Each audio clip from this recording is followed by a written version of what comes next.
belle bonjour. Voici 5 raisons de participer à la visite guidée Descendants-Ville organisée par Olivon l'Histoire. C'est parti.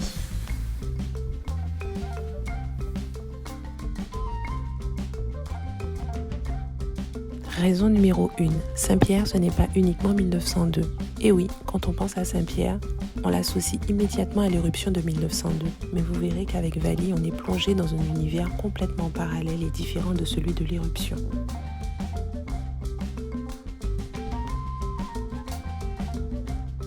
Raison numéro 2. C'est ce qu'on ne nous raconte pas à l'école. Il s'agit effectivement de l'histoire racontée autrement, avec plus de peps. Raison numéro 3, des références fiables. Avec les réseaux sociaux, parfois on s'y perd. Ici, plus besoin de s'inquiéter. Vali gère. Références fiables. Raison numéro 4, des informations accessibles à tous.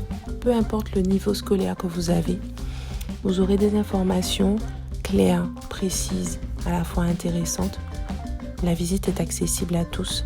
Donc même aux enfants. Raison numéro 5, échanger sans tabou avec une experte. Nous sommes suffisamment à l'aise, suffisamment bien entourés.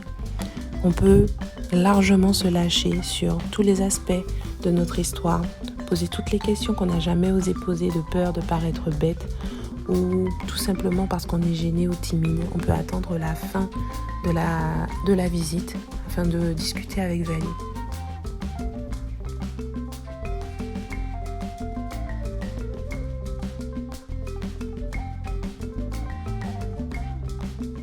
Périnello, moi les bombéo, il n'y a pas bon pour moins cher. Périnello, moi les bombéo, il n'y a pas bon pour moins cher. Écoute, j'ai parlé de ta visite à 2 personnes de mon entourage qui ont eu peur de venir sur une visite où on était blanc contre noir, que les noirs sont victimisés. Moi, je te reprends ce qui a été dit.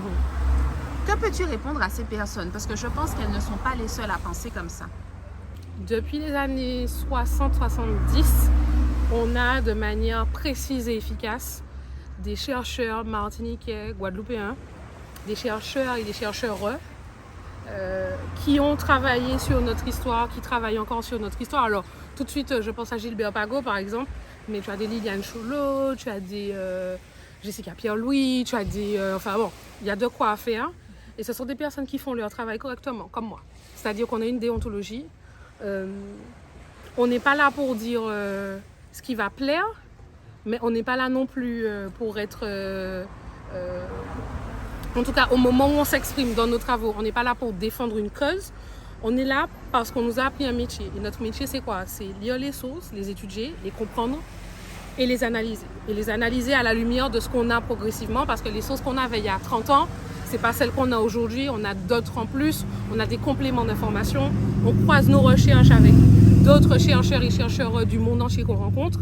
Et la thématique de l'esclavage colonial est une thématique qui est suffisamment abordée aujourd'hui pour ne pas penser qu'à partir du moment où quelqu'un va faire une visite ou va faire un événement qui va parler d'esclavage, la personne va dire les maîtres étaient gentils et les esclaves, voilà. Et donc je crois que dans un sens, il faut faire confiance à nos chercheurs, au travail qui a été fait. Et en fait, je trouve que c'est dommage en fait, parce que ces personnes auraient dit ça il y a 20 ans. 20 ans, j'aurais dit ouais, je comprends. Mais aujourd'hui, avec tout ce qui existe... Mais ce sont des personnes qui justement sont des quarantenaires et qui, je pense, sont restées sur des acquis d'il y a 20 ans. Voilà, et c'est pour ça que je te pose la question. Voilà, mais après, il faut pouvoir aussi se challenger et se réinventer. Moi, mon circuit sur Saint-Pierre, il existe depuis 2017. C'est un circuit qui a déjà changé plusieurs fois. C'est comme mon circuit sur Fort-de-France. Je l'adapte, je le transforme en fonction à la fois de ce qui va se passer, mais aussi de ce qui va être dit, de ce qui va être fait et de ce qui va être vécu par la population et en fonction des retours que j'ai, des questions que je peux avoir. Donc voilà, donc maintenant, je ne sais pas. Il faut accepter de se mettre à jour. Oui, il faut accepter d'aller voir en fait. Parce que si tu ne vas pas voir, tu ne sauras jamais, tout simplement. Merci Vali. De rien. À bientôt. À bientôt, merci d'être venue.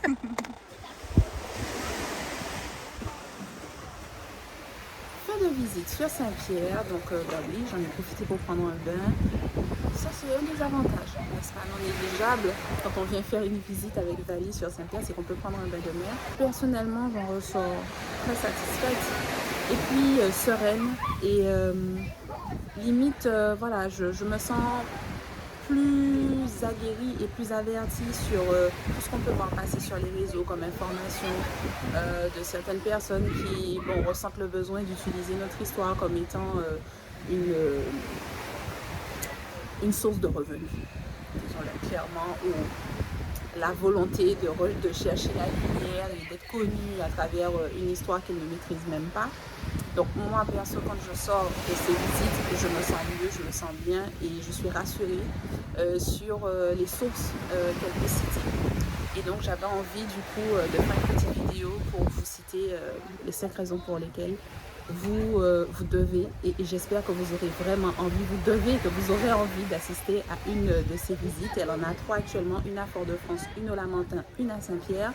Je vous mettrai le lien pour vérifier de votre côté comment y assister, prendre contact avec elle. Voilà, c'est terminé. J'espère que vous avez aimé. Likez, partagez, faites tout nain. Pour moi, YouTube, c'est l'occasion aussi de partager ce genre d'informations. Donc, oui, n'hésitez pas. Partagez. Allez, à bientôt.